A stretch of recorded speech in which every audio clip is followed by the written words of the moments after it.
이재용입니다. 인사드리겠습니다.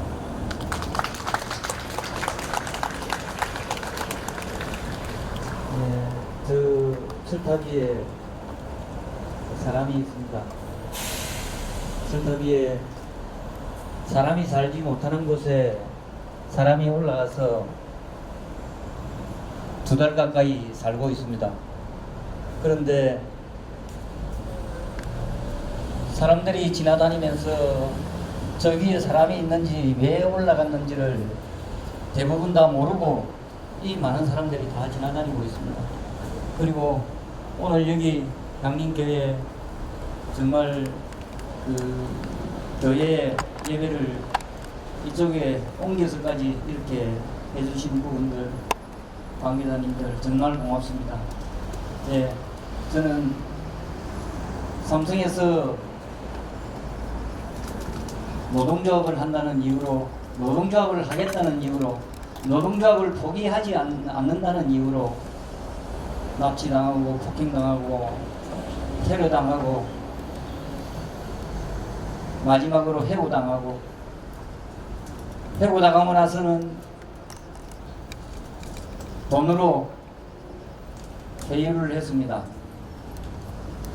5억, 10억 이렇게 삼성에는 돈이 많기 때문에 5억, 10억 정도는 돈으로 생각을 하지 않습니다.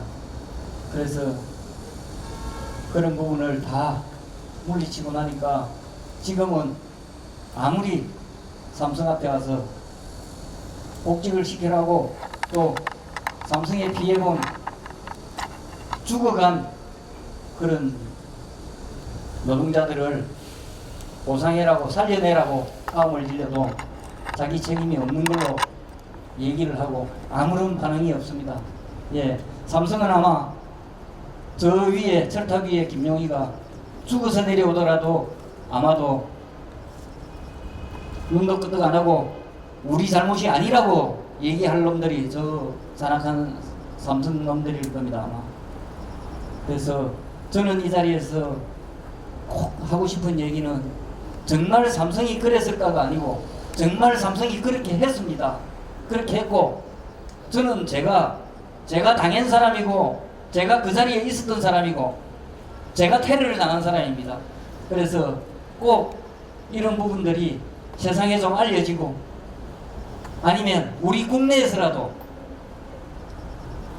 정말 삼성이 잔혹하고 악랄하고 범죄 집단이라는 걸 꼭 좀 알려내고 싶고, 그리고 여기 이 향민교회로서만 끝날 부분이 아니고, 저는 이게 정말 좀 확산이 돼서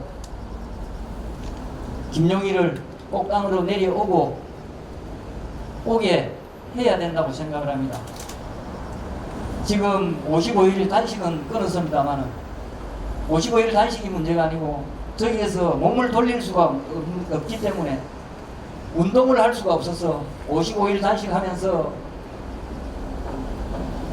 지방질이 다 빠지고 근육이 다 빠지고 남은 근육마저 이제 더 오래 저기서 있으면 사용을 못하고, 의료진 얘기로는 더 있으면 이게 불구가 될 가능성이 많답니다.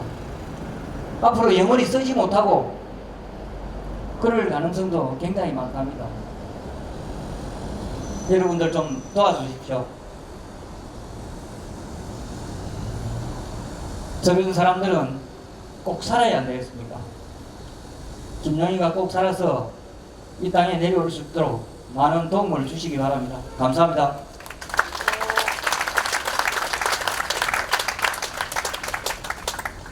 양림 공동체에 속한 교회는 오늘 고공농성 56일째를 맞고 있는 김용희님과 함께하기 위해서 강남역 사거리에서 연합예배를 드리고 있습니다. 교회가 예배당이 아닌 길거리에서 예배를 드리는 것은 불행한 시대를 반증합니다. 그동안 우리 사회는 노동자들에게 고통을 떠맡기는 쪽으로 살아왔기 때문에 억울한 사연이 많았고, 그 목소리를 내기 위해서는 이제 자기 목숨까지 걸어야만 하는 지경에 이르렀습니다.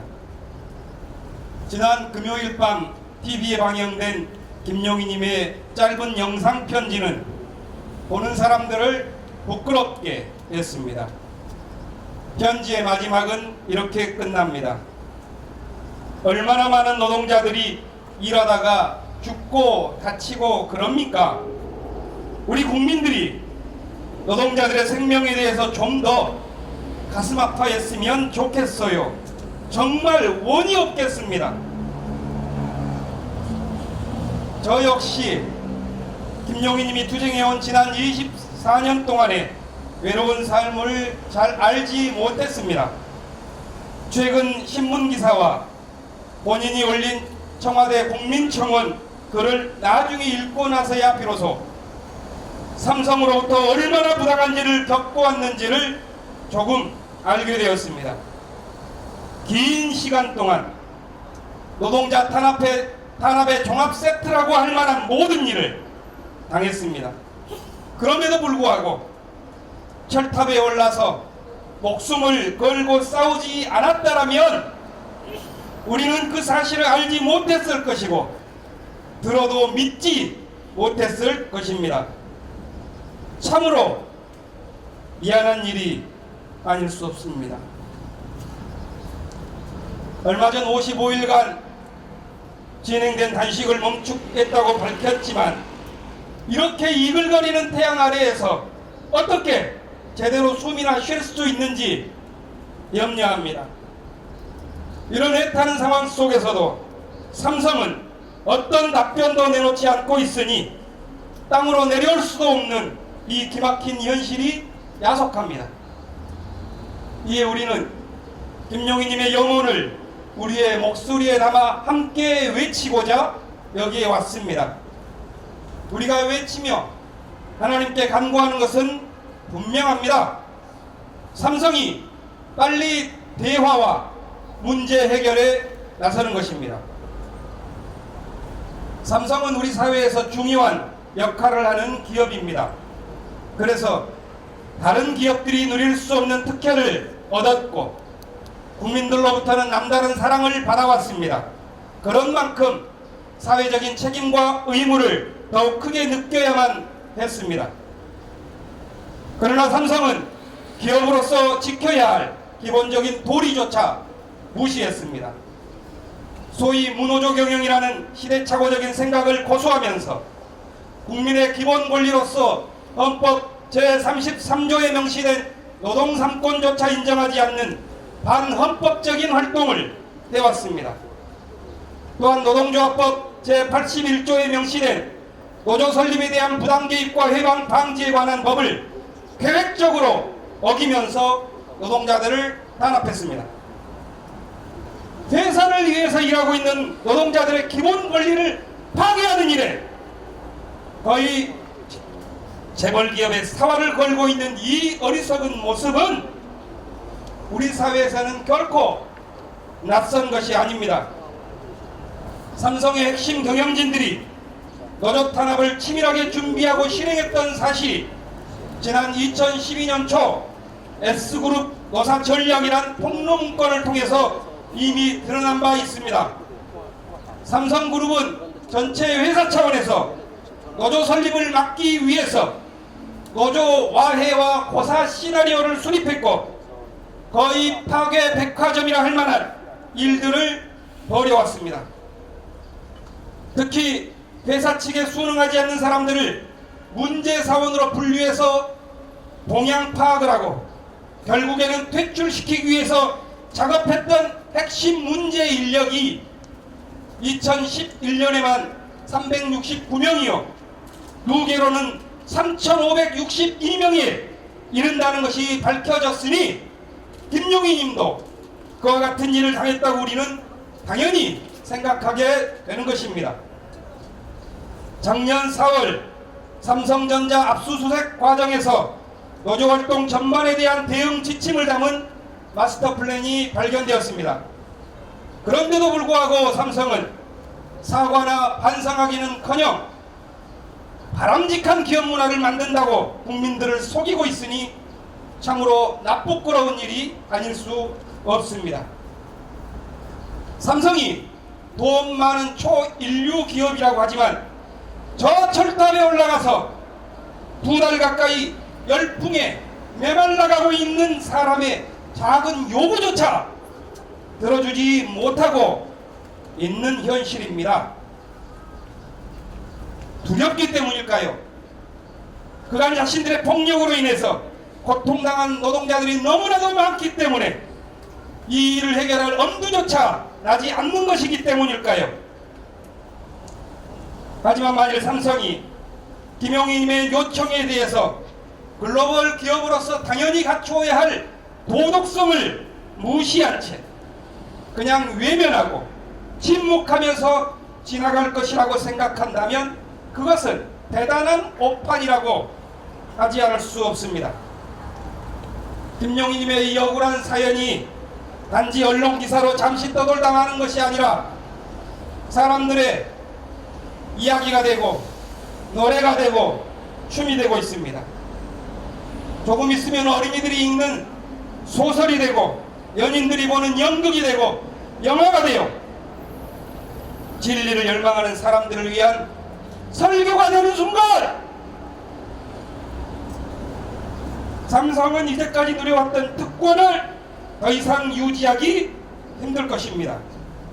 삼성이 만일 이제까지 해왔던 방식대로 언론을 조작하고 정치를 매수하고 법을 길들이면서 자신의 미래를 만들어갈 수 있을 것이라고 생각한다면 그것은 우리 사회에 미치는 큰 불행이 될 것입니다.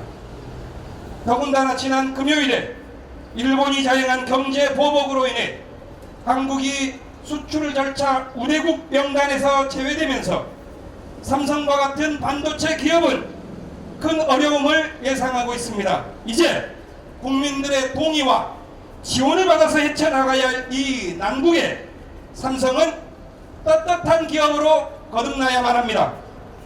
그러기 위해서는 김용희님을 비롯한 수많은 노동자들에게 저지른 과거의 잘못을 반성하고 용서를 구하는 용기를 보여주어야만 할 것입니다.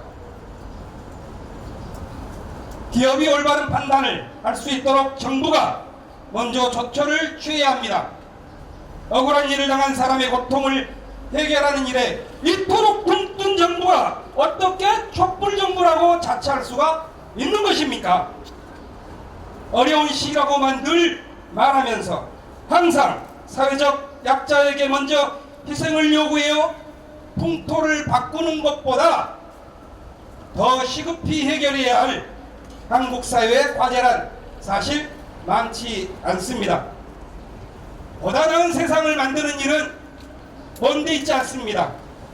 고통 속에서 고립된 사람들의 억울한 사연을 우선적으로 푸는 일에서 시작해야 합니다. 사실 그것이 이제껏 인간이 쌓아온 도덕의 감각이요 정치의 목표이자 종교의 가르침입니다. 억울한 사람들의 눈물을 씻기 위해 싸운 인류의 투쟁은 가장 오래된 인간의 관심사 가운데 하나입니다. 우리는 그것에 관한 기록을 성경의 욥기에서 읽습니다. 오늘 성경 말씀에서 우리는 외롭게 부르짖고 있는 욥만이 아니라 그의 이야기를 이 시대를 살고 있는 우리들에까지 전해주면서 정의로운 세계를 세우고자 했던 수많은 사람들의 목소리를 함께 듣게 됩니다.